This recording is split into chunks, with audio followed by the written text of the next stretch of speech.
नमस्कार मैत्रिणींनो, तर आज आपण बनवणार आहोत चटपटीत अशी टोमॅटोची चटणी बनवणार आहोत।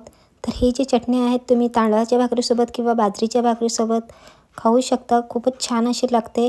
तुम्ही जर का अशा पद्धतीची चटणी बनवाल तर तुम्हाला बाकीच्या भाजीची जी आहे अजिबात आठवण येणार नाही। तुम्ही एकदा नक्की ही चटणी जी आहे ती एकदा नक्की बनवून पहा। तर अगदी मोजक्या साहित्यात ही जी चटणी आहे ती आपण बनवणार आहोत। तर तुम्ही इथे पाहू शकता, इथे आपण कशा पद्धतीने चटणी जी आहे ती बनवणार आहोत। तर इथे अगदी मोजक्या वेळेत आणि मोजक्या साहित्यात इथे आपण चटणी जी आहे ती इथे बनवणार आहोत। तर तुम्ही इथे पाहू शकता, इथे मी 2 मीडियम साईजची इथे टोमॅटो कट करून घेतलेले आहे। त्यानंतर अर्धा कांदा कट करून घेतलेला आहे। त्यानंतर तिखट मिरची जी आहे ते इथे 2 लहान आकारामध्ये कट करून घ्यायचे आहे। त्यानंतर लसूण सुद्धा असा बारीक असा कट करून घ्यायचा आहे। त्यानंतर इथे आपण फोडणीसाठी एका कढईमध्ये तेल टाकून घेतलेलं आहे। त्यानंतर त्यामध्ये आपण लसूण जो कट केलेला आहे तो टाकून घेतलेला आहे। त्यानंतर मिरची जी आहे तिखट ती सुद्धा यामध्ये टाकून घेतलेली आहे। तर इथे मिरची जी आहे ती तिखट असलेलीच घ्यायची आहे। अगदी लवंगी मिरची इथे घ्यायची आहे, जेणेकरून चटणीला जे आहे चांगला असा तिखटपणा येईल। त्यानंतर इथे आपण बारीक असा कापून घेतलेला कांदा सुद्धा टाकून घेणार आहोत। तर कांदा सुद्धा चांगला असा परतवून घ्यायचा आहे, अगदी जास्त असा शिजवायचा नाही, साधारण असा परतवून घ्यायचा आहे तेलामध्ये। त्यानंतर त्यामध्ये आपण लगेचच आता टोमॅटो टाकून घेणार आहेत।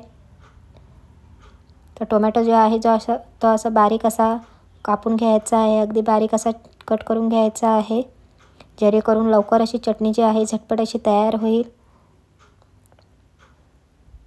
तर इथे टोमॅटोसुद्धा चांगला असा तेलामध्ये परतवून घ्यायचा आहे। तुम्हाला हवं असेल तर तुम्ही टोमॅटो जो आहे तो किसूनसुद्धा किसणीवर बारीक असा किसूनसुद्धा घेऊ शकता। तर ही झटपट अशी ही चटणी जी आहे इथे तयार होत आहे। तर टोमॅटो चांगला असा कढईमध्ये तेलावर असा परतवून घ्यायचा आहे। तर इथे आपण चवीनुसार मीठ टाकून घेणार आहोत। त्यानंतर थोडी हळद टाकून घ्यायची आहे चिमूटभर। त्यानंतर अर्धा ते पाऊण चमचा इथे मसाला टाकून घेणार आहोत।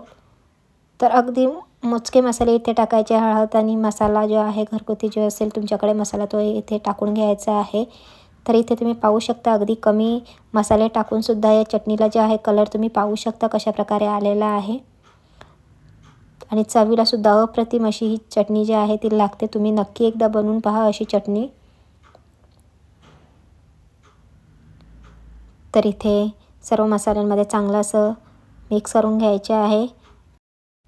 त्यानंतर इथे 2 ते 3 मिनिटांसाठी आपण झाकण ठेवून देणार आहोत। तर इथे आपण झाकणसुद्धा काढून घेतलेलं आहे। त्यानंतर इथे तुम्ही पाहू शकता टोमॅटो जे आहे चांगला असा शिजलेला आहे, अगदी मऊ असा पडलेला आहे टोमॅटो।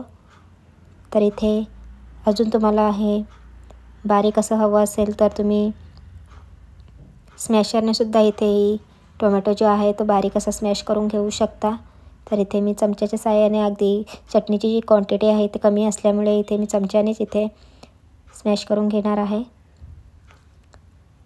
तर इथे आपली चटणी जी आहे ते तयार झालेली आहे। तर तुम्ही इथे पाहू शकता आपली चटणी जी आहे अगदी टेम्पटिंग अशी झालेली आहे। तर तुम्ही सुद्धा एकदा नक्की बनवून पहा। Bye bye.